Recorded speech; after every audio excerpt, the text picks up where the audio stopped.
Some betrayals don't arrive with shouting. They show up under warm kitchen lights and family talks and a smile that says you're safe, right before the floor gives way. And when the people who raised you treat your future like spare change, the pain isn't just losing money, it's realizing you were never supposed to ask for a seat at your own table. Tonight's story isn't here so we can cheer at someone's downfall, and it's not here so we can pick a villain and feel superior. If we step into it with a little quiet, we'll see how loyalty can be used like a leash, how silence gets rewarded until it breaks you, and how a dream can be built from someone else's sacrifice without a second thought.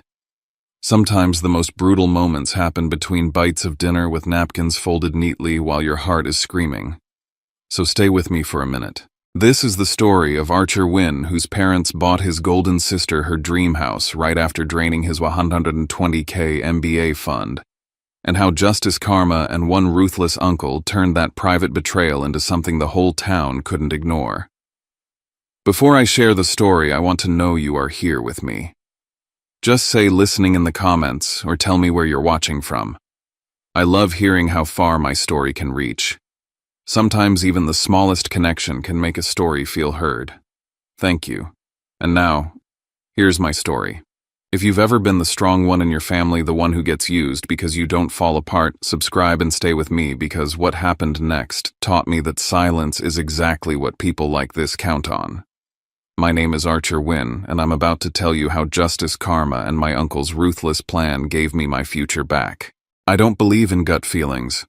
I believe in proof. Timelines, screenshots, numbers. That's why I keep things like this old box, every letter my grandmother ever mailed me stacked by postmark and tied with a plain black string. It's not just nostalgia, it's how I survive. I plan, I prepare, I keep receipts for things other people let slide, including love. Tonight I was rereading one of her last letters. Charlotte was quiet, the usual hum of traffic outside my apartment gone because of the rain. The letter had that familiar scent of lavender and dry paper. She'd written again the phrase she used so often, "It's become the compass of my life." Education is the only inheritance no one can steal. It was dated 2 months before she passed, the same season my grandfather had died the year before. I hadn't really read them closely until after the funeral, when the house was packed up and the silence got loud. She and Grandpa had been deliberate people, gritty, proud Pennsylvanians who believed in order and effort. Their estate wasn't flashy, but it was principled. When the will was read in Pittsburgh, it was clean and sharp like every letter she ever wrote. Dad and Mom got the house and part of the savings. Tinsley, my sister, received heirloom jewelry and the family's silver. And me, I was granted a $120,000 MBA trust fund, held in my parents' name until I needed it. Clearly stated, irrevocable. I didn't even question it at the time. I had no reason to. That was the kind of people my grandparents were. And frankly, I never imagined my parents would touch it. I was wrong. But back then, I still believed in that line between what's yours and what's mine. Tinsley was always the golden one. Ever since we were kids, she was showered in approval while I was left to figure it out. When I got a full scholarship to UNC, Dad barely looked up from his phone. When I landed my first promotion in my second year out of college, Mom called it cute. But the day Tinsley said she wanted to pivot into home staging, they were over the moon. Bought her a camera, a branding package, and later a rental space she never used. They don't hate me, they just expect me to be fine without them. And I was. I am. That's the narrative. Archer's okay. Archer's got it handled. Archer doesn't need anything. But that MBA fund. It wasn't a need, it was a promise. And now, it's time. At 31, I've hit that glass ceiling at work. Everyone on the leadership track has an MBA. The company even nudged me gently. If you're thinking of B school, the next application cycle is key. I've mapped it out: GMAT essays, consultant fees, application rounds. Every cost, every deadline. I'm not asking for help. I'm ready to execute a plan. All I need is the trust to be used for its intended purpose. I brought it up over dinner at my parents' place in Ballantyne. It's a suburban dream out there, all tidy hedges and HOA rules just outside Charlotte. Tinsley and her fiancé Evan were already talking about houses. It just feels like throwing money away every month, she sighed, pouring more wine.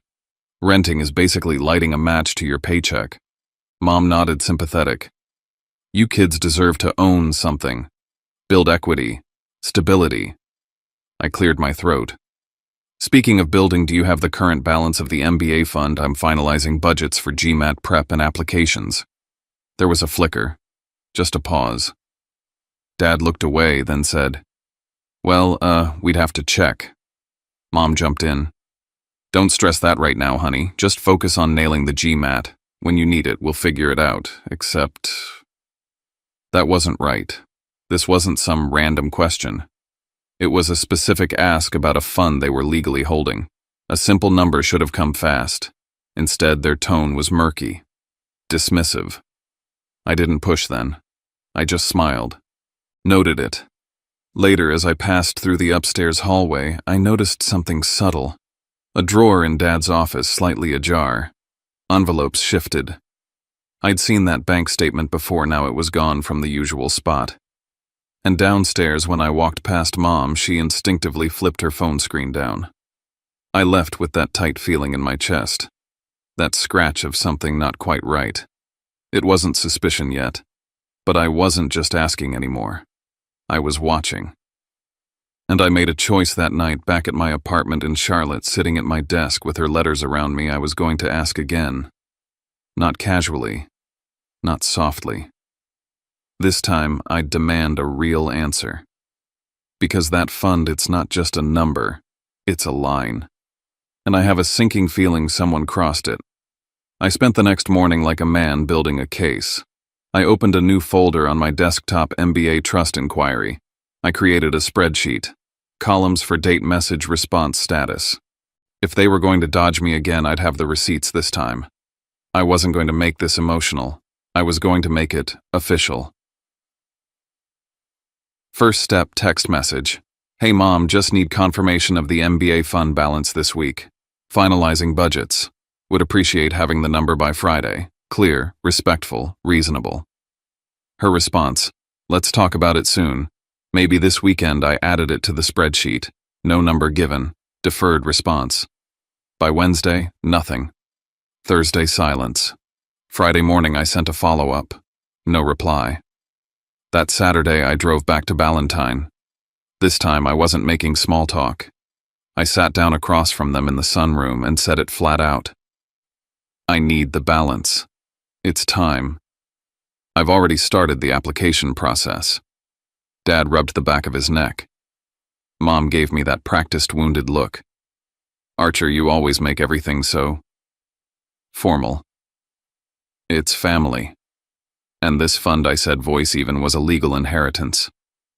With a purpose. I'm not asking for help. I'm enforcing an agreement. They glanced at each other. And then it came out. Slipped out of my mother's mouth like it wasn't the bomb it was. We used it, she said simply. Just a portion. For Tinsley's down payment. They needed it fast. I stared at her. Excuse me, it's not gone, Dad added quickly. Just repurposed. Tinsley needed a jump start. You're always okay, Archer. You don't need help like she does. My throat went dry. That fund was designated for education, not for anyone's mortgage. Mom tilted her head, smiling like she was being reasonable. Well, you can always take out a loan. That's what most people do. I felt something shift in me. How much is left? They hesitated. Looked at each other again. Then Dad sighed. We've been helping her. Monthly. It's down to about 12 grand. I sat still. That number echoed in my skull. 12,000. From 120. I thought I'd be angry. I thought I'd explode. Instead, I felt hollow. Then I saw it. A printout poking out from under a stack of mail. Bank transfer history. Dozens of little withdrawals. Like dripping a bucket dry. This wasn't a one-time emergency. They'd planned this. They'd siphoned the fund piece by piece. Quiet. Deliberate. You've been doing this for months, I said quietly. This wasn't a favor. It was theft. Before they could answer, Tinsley's name lit up my mom's phone. She answered on speaker. "I told Evan we're finalizing the inspection next week," she chirped. "It's so exciting, first house I cut in. You used my MBA fund to pay for your dream house, Tinsley." There was a pause. "Then, Archer, it's not like that. I need stability. This is for our family's future." "You mean your future?" She sighed dramatically. "We're a family. Sometimes you give a little so everyone can move forward." That was the story. That was the spin. The noble sacrifice. The emotional manipulation. I stared at the three of them, suddenly realizing this wasn't a misunderstanding. This was a structure, a system. I was the mule, the reliable one, and they assumed I'd stay quiet because that's what I'd always done. "I'm getting a lawyer," I said, standing up. They laughed. Actually laughed. "Don't be dramatic," Dad muttered. "Do you even know what lawyers cost?" Mom said. "Archer, this is not the hill you want to die on." But they were wrong. Because this wasn't about money anymore. It was about power, and they just showed me they thought I had none. That night back in Charlotte, I didn't cry. I didn't rage. I opened a new tab. Typed "trust violation legal advice, North Carolina." Then I picked up my phone and called my uncle, the one who doesn't like to lose. The day after they stole my future, I stopped being their son. Not out of rage, out of necessity. I woke up in Miles' guest room with my jaw locked shut and a laptop open on my knees. I didn't cry. I didn't scream. I made folders, screenshots, voicemails, timestamps, every text from my mother that dodged responsibility, every vague sentence from my father that quietly admitted it. I built a timeline from the day I asked about the fund to the moment they confessed it was gone. I color-coded it. I highlighted every phrase that implied it wasn't theft, it was support. We thought Tinsley needed it more right now. "It's still family money, sweetheart. Don't turn this into something it's not." I turned every line into something it was. Evidence. The next step was simple. I needed leverage, and I couldn't get it by yelling. I needed two things: someone who knew systems and someone who could fund a war. I went back to Charlotte Uptown under the pretense of business as usual. My mentor, Graham Halstead, had always said I had a mind for structure and a heart too soft for conflict. I planned to prove him wrong. When I asked for a private meeting, he gave me an hour in his glass-walled office. I walked in with 3 documents, the clause in my grandmother's will, earmarking my MBA fund, a printout of the message where my mother called it a necessary reallocation, and the timeline. I handed them over without flinching. Graham didn't respond emotionally. He flipped through each page with the silence of a man reading a deposition. "Who controlled the money?" he asked. "Was it a trust, a bank account?" "Were you the beneficiary on paper?" I answered calmly. "It was held by my parents per Grandma's request. I was told the full amount, 120K, would be released when I was accepted to grad school, and they spent it on a down payment for Tinsley's house, without telling me. Until it was too late." He tapped the will clause. "This isn't just a family betrayal. If that fund was legally yours per the will, this is a fiduciary breach. And possibly a civil offense. I already knew that. But hearing it from someone whose advice had built my early career made it feel real. Validated. Graham didn't offer sympathy. He offered strategy. Talk to a probate lawyer. Today, I'll connect you with someone who knows this terrain. That's how I met Marisol Chen. Calm voice, ruthless focus. She didn't ask if I was okay. She asked if I had copies of the original will, any letters from my grandmother, or notes mentioning the fund. I did. All of it. Marisol told me one sentence that changed everything. If they were entrusted to hold that money for a specific purpose and knowingly redirected it, we're looking at potential fiduciary misconduct. Not just bad parenting. I realized then I didn't need to be rich to fight back. I just needed to touch the right pressure point. That night I called Uncle Calder. I didn't ask for help. I presented him with facts, timeline, screenshots, the will, and what I wanted: full restoration of the fund, legal accountability, and no private settlements. Calder didn't blink. "I'll pay for your legal support," he said, "but you play by my rules. His rules were clear. No emotional confrontations. No replying to texts or calls from my parents. No private meetings. No off-record conversations. Every interaction had to go through lawyers. Every word had to be documented. I agreed without hesitation. Then Calder asked for everything. Send me every document you have. Scanned letters, old envelopes, that handwritten birthday card from her that mentioned the MBA. Anything. I spent hours digging through shoeboxes and file folders. In one envelope labeled Health Power of Attorney, I found something that froze me, a photocopy of a POA document from the year before Grandma died, naming my father as her agent when she became unable to manage affairs. I didn't know what I was looking at yet, but I knew what it could mean. The next morning, Marisol called with a chilling question. Have you ever seen documents where your parents signed anything on your grandmother's behalf before her passing? I paused. I think so. My dad once bragged that he handled some financial stuff when she was too weak to write checks. Her voice sharpened. If they were making decisions under POA while redirecting assets, this may be bigger than one fund. We may need to look at her entire estate. I walked out of my apartment that evening, my phone buzzing with 5 missed calls from Mom. I didn't answer. I sent everything POA, copy letters, timelines to Calder and Marisol. Then I asked one question in my email, if they started moving money before she died. What else did they take? The gloves came off quietly. No yelling, no breaking glass, just a chain of emails, signatures, and silence that would eventually drown them. First, I signed the legal documents. I gave Marisol full authorization to represent me. I handed over everything, my copy of the will, text chains, voice memos, and even the paper napkin where my mom had scribbled a breakdown of future family plans over coffee last fall. She circled the number 120K like it was Monopoly money. Marisol asked me to write a statement. Just facts. No anger, no adjectives. Write it like a police report, she said. What you knew when you knew it. Then came Dana Klein, the forensic accountant. She didn't ask how I felt. She asked for access to any and all banking details my parents may have ever mentioned in passing. Which banks they used. Which ones Grandma used. What account names I remembered. Dates.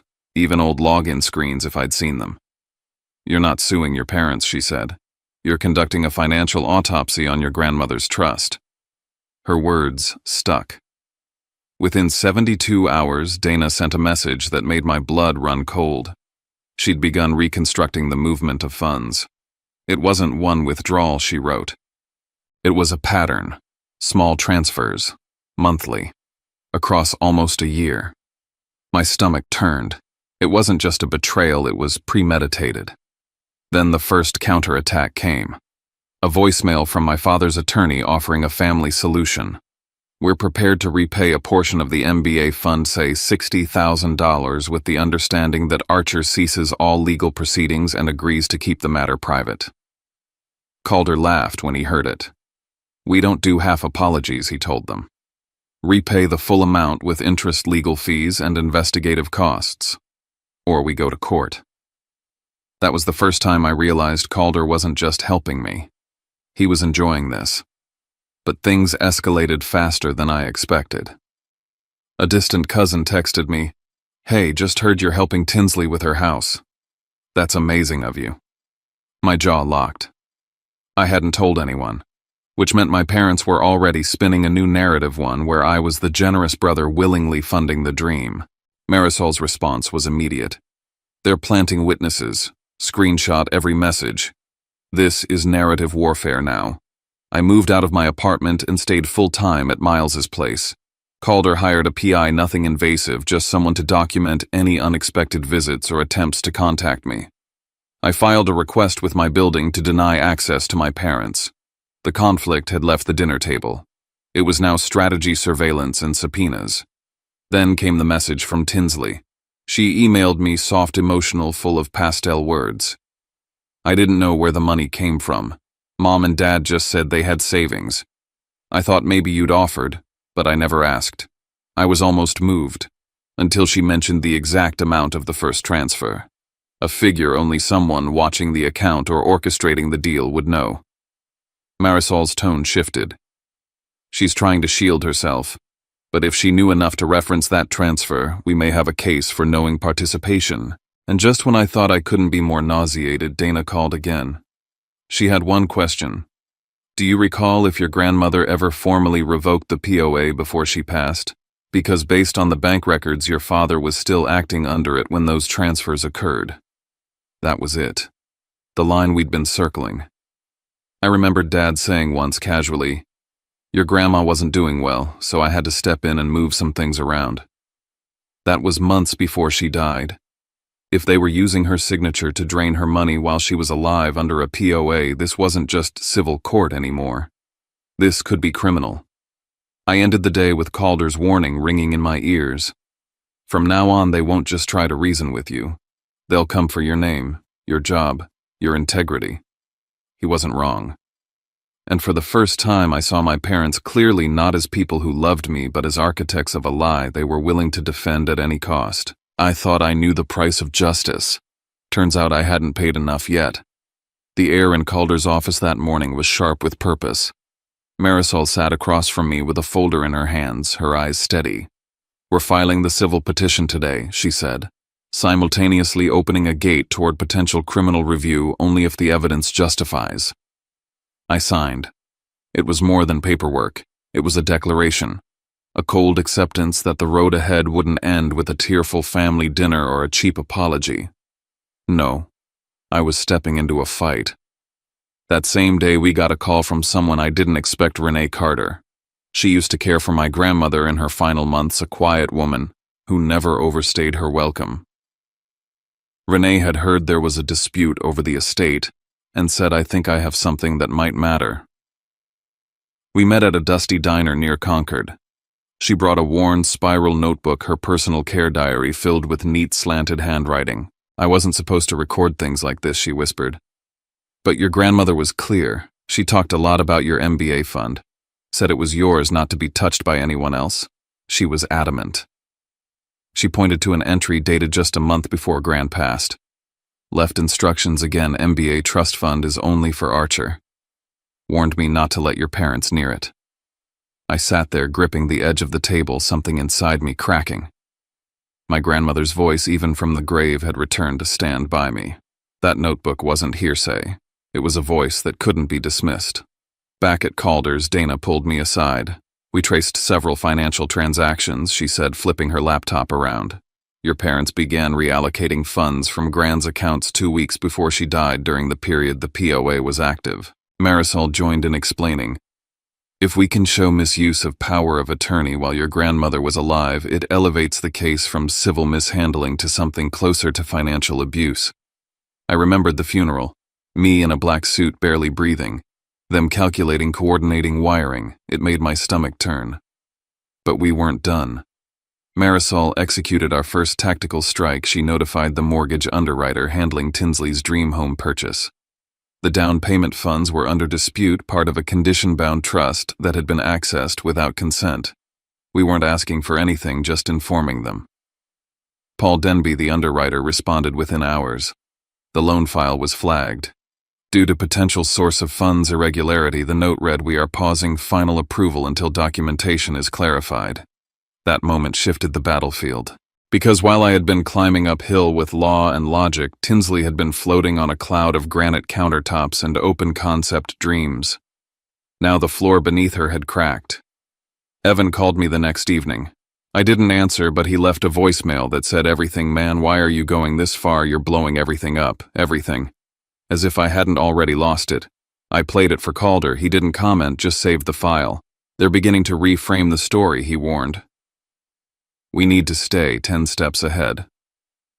Then came the quiet warfare.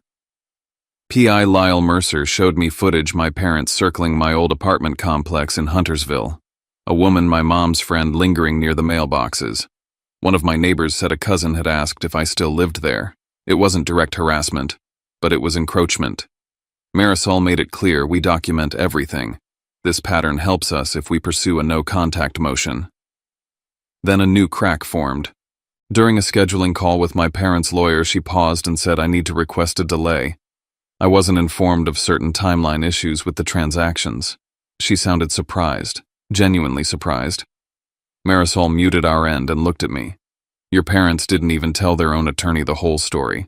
It meant they were lying, not just to me, not just to the court, but to the people meant to protect them. Desperation was setting in, and I had to maintain balance. Graham met me outside the office building the next morning, coffee in hand, calm but firm. Keep showing up. Keep doing good work. Don't let this bleed into the job. He was right. The corporate world doesn't care how tragic your personal life is. It wants results.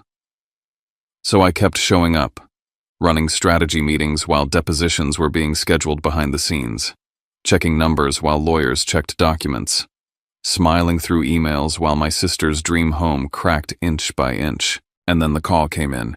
Tinsley's lender wants a full trace of all funds, Marisol told me. They're stalling the loan indefinitely, which meant the walls were closing in. Evan started pulling back. Tinsley, faced with the disintegration of her dream, responded the way she always had, by lashing out. Her messages to me started swinging between begging and blaming. We could have worked it out. You ruined everything. I needed that house. No mention of the fund. No mention of Gran. Just the dream.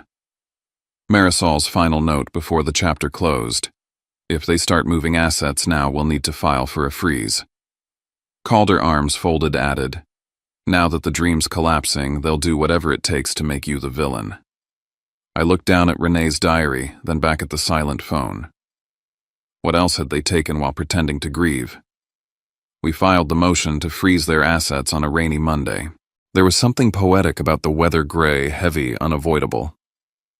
Dana met me with a grim face that morning. They've fabricated a document, she said, or at least altered one. She laid out a scanned file, a family agreement signed by me. Except I had never seen it before. It claimed I'd agreed to allocate the MBA fund to help Tinsley with a down payment with full understanding and familial support. A tidy note written in sterile legalese. Marisol pointed at the signature. Yours is cut and pasted. They used an old lease agreement to lift it. The rage wasn't explosive. It was quiet, cold. They took my money. Now they're trying to take my consent. We submitted the forged agreement to the court as evidence of bad faith and possibly fraud. Then came the hearing on our emergency motion to freeze assets. My parents' attorney argued it was premature. Calder laid out the timeline transactions during POA, the forged document, the care diary, and emphasized the risk of financial concealment. The judge didn't rule right away, but she didn't dismiss it either. I'll issue an order this week, she said. Panic set in. The opposing attorney called us within 48 hours asking for a settlement conference. Calder refused. The terms haven't changed: restitution, written admission, interest, and no contact. Then came the depositions. My father tried to perform. Calm, stoic, a man burdened by ungrateful children. But as Marisol unpacked transaction dates, wiring receipts, and POA clauses, he cracked. His answers stumbled. My mother, less composed, let something slip. We thought it wouldn't be a problem. He's doing well, right? He didn't need it right away. That was it. Intent, revealed. They didn't borrow. They decided I didn't deserve. Days later, Graham pulled me aside. There's been a call to HR, anonymous. Said you're dealing with emotional instability due to family problems. Wanted to know if your role should be reviewed. I felt it in my gut. It was them. Graham nodded once. We've flagged it. It won't go anywhere. But it confirms something: this isn't family anymore. This is war. Word spread through the community, whispers at the church, side eyes at the club. At first they called me greedy, spoiled, ungrateful. But as the freeze order gained traction, as it became clear lawyers were jumping ship from my parents' side, the tone shifted. Martin and Lorraine are on their third attorney, someone told Graham. That's not a good look. Then came the collapse. The underwriter officially pulled the loan. Tinsley's dream home gone. Her school launched an ethics review. Evan's job placed him on administrative watch over the mortgage disclosures. The perfect facade cracked. And then the quietest rupture of all, Tinsley hired her own lawyer. She's distancing, Marisol noted. That house was her escape. Now she's jumping off the sinking ship. I moved out of my apartment. New building, gated, quiet. I changed my number, unlisted my information, filed the preliminary motion for no contact. P.I. Mercer had enough surveillance logs to establish a pattern of soft harassment. That was our next wall safety. As the chapter closed, Marisol sat across from me and said, "The final hearing's coming. The court will review not just the money, but everything: the POA, the forged documents, the retaliation." Calder added, "After that, we call the family together, on your terms. One final truth, and no more lies." I went to bed that night with Renee's diary under my pillow, because sometimes the only voice you need is the one they tried to silence. The morning of the final hearing, I reviewed the file once more and repeated the rule Marisol drilled into me: no emotion, only facts. Calder reminded me I didn't need to win with words. I needed to win with timing and paper. I wasn't numb. I had simply learned where to put the pain. In the courtroom, Dana presented the forensic timeline. Month by month, the transfers appeared on the screen, small, regular, deliberate, starting long before I ever asked about the fund. The idea that this was a temporary favor collapsed under dates and amounts. Marisol framed it plainly: a trust redirected with intent. Then the power of attorney came forward. Transactions made while my grandmother was alive aligned with the period the POA was active. Renee Carter's care diary was read into the record. My grandmother had said repeatedly that the MBA fund was mine and for no other purpose. The defense tried to argue confusion over wording. The diary ended that argument. Next came the story they'd spread that I'd volunteered the money. Marisol showed the messages to relatives timed before I even knew the fund was gone. The so-called agreement they produced unraveled under scrutiny: mismatched dates, borrowed language, a signature lifted from another document. The attempt to turn my consent into a prop only proved preparation. My parents faltered. Martin couldn't explain why the money moved monthly. Lorraine couldn't reconcile her deposition with the claim that they intended to repay. When the record noted they had laughed when I mentioned a lawyer, the room shifted. This wasn't a misunderstanding. It was contempt. The judge summarized what the evidence showed: a breach of fiduciary duty, a pattern of conduct, misuse of authority, and efforts to mislead. Remedies were outlined: full restitution, interest, fees, and consideration of additional penalties given the intent and conduct. An apology would not close this. Afterward, I went back to work. Graham texted one line: "Keep the rhythm, don't let them narrate." All contact from my parents and their intermediaries went straight to counsel. I felt the cord cut. Marisol told me the final order would set the amounts and the no-contact terms, and that asset sales were likely. Calder said he would call a family meeting after judgment to end the lies publicly. I realized I didn't need understanding anymore. I needed safety. The final order came down clean and complete. The court required the return of the full $120,000 interest from the dates the funds were taken, and payment of all legal and forensic costs. Additional penalties were imposed based on intent, the POA period, and the fabricated consent. The numbers locked into place. I didn't feel triumph. I felt lighter. A no-contact order followed. No calls, no visits, no messages through others. Any attempt would route through counsel and count as a violation. For the first time in months, quiet felt protected. To pay my parents had to liquidate. The house they inherited, the symbol of stability, became the asset they sold to cover the judgment. Valentine turned cold. Club memberships were reconsidered. Roles at church and community groups ended. Invitations stopped. It wasn't vengeance, it was consequence. The house at Lake Norman collapsed entirely. The lender rescinded approval after tracing the down payment to disputed funds. Reviews followed. Tinsley faced an ethics inquiry at her school. Evan's workplace opened its own review tied to the loan paperwork. Their relationship cracked under blame and pressure. I didn't need their downfall to feel whole. Lies invoiced themselves.